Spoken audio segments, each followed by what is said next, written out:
Hello बच्चों, आइए प्रश्न को देखते हैं। प्रश्न दिया गया हमें एक समांतर चतुर्भुज के 3 शीर्ष के निर्देशांक दे रखे हैं। ए के दे रखे हैं 1 0, बी के दे रखे 3 4 और सी के दे रखे हैं 1 2।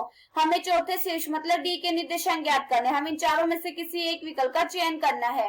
बच्चों, इस प्रश्न की जो हमारी मुख्य अवधारणा वो क्या बनती है?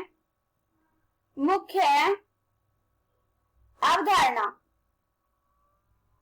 हम जानते हैं बच्चों, जब हमारे पास दो बिंदु दे रखे हो, जब हमारे पास पहला बिंदु हो x1 y1 और दूसरे बिंदु के निर्देशांक हो x2 y2, तब हमें मध्य बिंदु ज्ञात करने के लिए क्या सूत्र होता है? इन दोनों के मध्य बिंदु ज्ञात करने के लिए हमारा सूत्र होता है x1 प्लस के x2 बटे के 2, फिर y1 प्लस के y2 बटे के 2। ये हमारा मध्य बिंदु ज्ञात करने के लिए सूत्र होता है। अब ये देखो हमें क्या बोला है प्रश्न में, हमें ये बोला है कि एक समांतर चतुर्भुज है।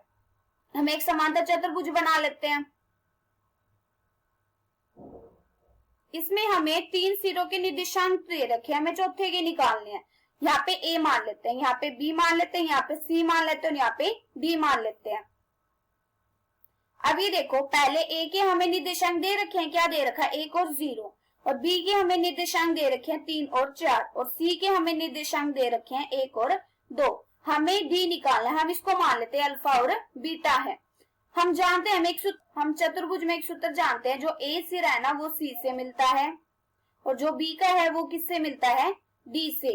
और इन दोनों का जो मध्य बिंदु होता है ना ये वाला, वो सबके लिए बराबर होता है। अब ये देखो हम क्या करेंगे, हमें अल्फा बीटा निकालना है ना, तो हम कैसे निकालेंगे? मध्य बिंदु ज्ञात करने के लिए हमें सूत्र पता है, जब हमारे पास दो हो तो ये वाला और ये वाला हमारा क्या आएगा? अल्फा और बीटा, अल्फा और बीटा। और ये वाला क्या है? 3 और 4। ये हमारे क्या हुआ? x1 y1, और ये क्या होता है? x2 और y2। हमें बराबर रखना है ये किसके? 1 1 मतलब 1 0 और 1 2 के। या ये हमारे क्या है? ये भी x1 y1, ये x2 y2।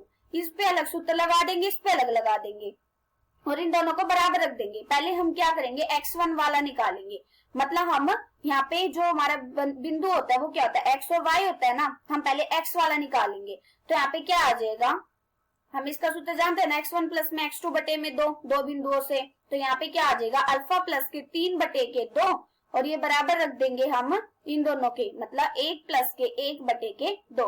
यहाँ से अल्फा का मान निकल जाएगा, कितना आ जाएगा? यहाँ से ये 2 से तो 2 कट जाएगा, मतलब अल्फा प्लस में 3 बटे के 2 बराबर 1, 2 बटे के 2 कट के 1 आ गया। यहाँ से कितना आ गया? अल्फा प्लस के 3 बराबर 2। हम तिरक गुणा कर देंगे यहाँ से अल्फा बराबर कितना आ जाएगा? माइनस के 1। हमारा अल्फा का मान निकल गया। ऐसे हम बीटा का निकाल लेंगे।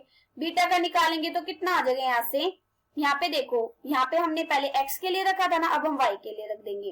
तो यहाँ से कितना आ जाएगा? यहाँ से आ जाएगा y1 मतलब बीटा, बीटा प्लस के फिर y2 मतलब 4 बटे के 2 हम बराबर रख देंगे इसके। तो यहाँ पे क्या आ जाएगा?